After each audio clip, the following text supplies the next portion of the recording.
Halo teman-teman, saya Ferry Febriandi dan ini merupakan konten keempat yang saya share di channel YouTube saya. Dan mungkin di konten ini saya hanya akan memberikan materi singkat aja teman-teman. Mungkin kalau dibandingkan yang lain ini bisa dibilang singkat seperti itu teman-teman. Karena sekarang tuh udah kurang lebih jam 11 dan saya baru take video gitu kan. Karena tadi sempat ada kendala sebenarnya mau siang teman-teman, saya update cuman ada kendala jadi saya daripada saya nggak share ya udahlah saya share malam seperti itu teman-teman. Nah, di pembahasan ringan malam hari ini tuh saya akan membahas sebuah pertanyaan teman-teman. Jadi Kang, eh, apa Kang di konten ketiga itu membahas di akhir pembahasannya membahas mengenai waktu istirahat, waktu santai-santai kita itu harus dimasukkan dalam schedule time kita 1 minggu ke depan. Yang bukannya kalau misalkan kita istirahat santai-santai itu malah menjadikan kita malas gitu kan. Yang enggak juga teman-teman. Jadi justru kenapa saya harus memasukkan istirahat santai-santai itu dalam kegiatan schedule kita itu supaya itu karena berhubungan dengan kesehatan mental kita. Jadi kita jangan terlalu memforsir teman-teman.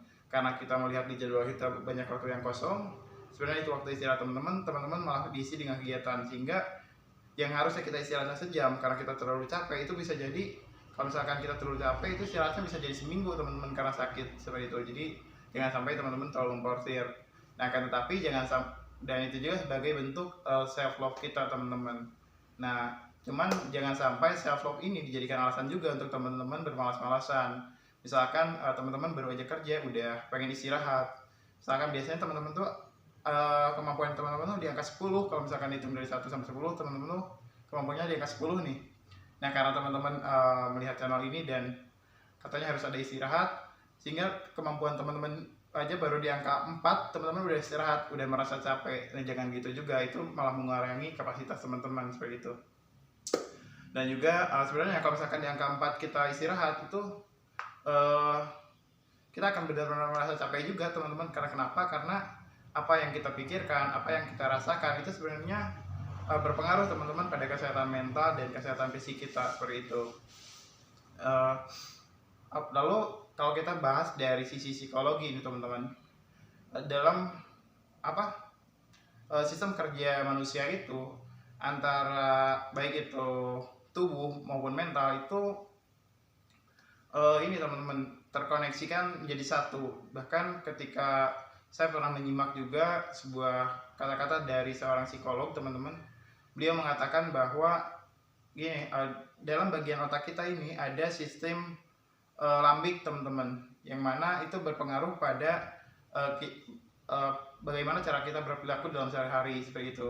Dan itu disebut dengan amigdala. Jadi amigdala ini akan merespon emosi dan akan menyebarkan reaksi itu pada sistem korteks kita teman-teman, sistem di otak kita. Nah, jadi dan nanti dari situ akan menyebarkan sinyal, dan sinyal itu akan mempengaruhi bagaimana kita berperilaku sehari-hari seperti itu teman-teman. Jadi amigdala itu seperti itu. Nah, jadi amigdala ini merespon emosi dan ini sangat berpengaruh pada bagaimana kita menjalani hari seperti itu teman-teman.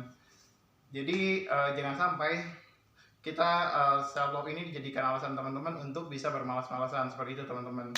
Mungkin seperti itu pembahasan saya di malam hari ini, karena ini malam ya. Di malam hari ini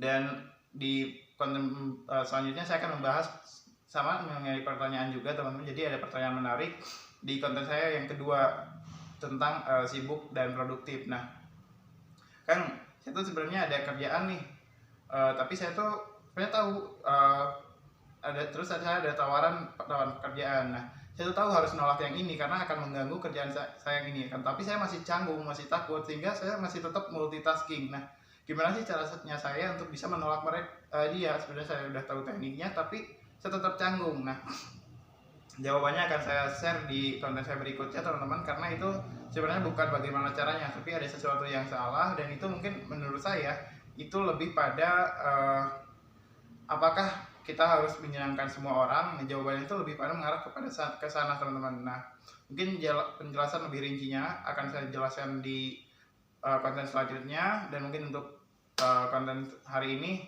saya cukupkan di sini. Mohon maaf kontennya cukup singkat dan mudah-mudahan teman-teman nggak bosan untuk lihat channel saya seperti itu teman-teman. Terima kasih, sampai jumpa di konten berikutnya.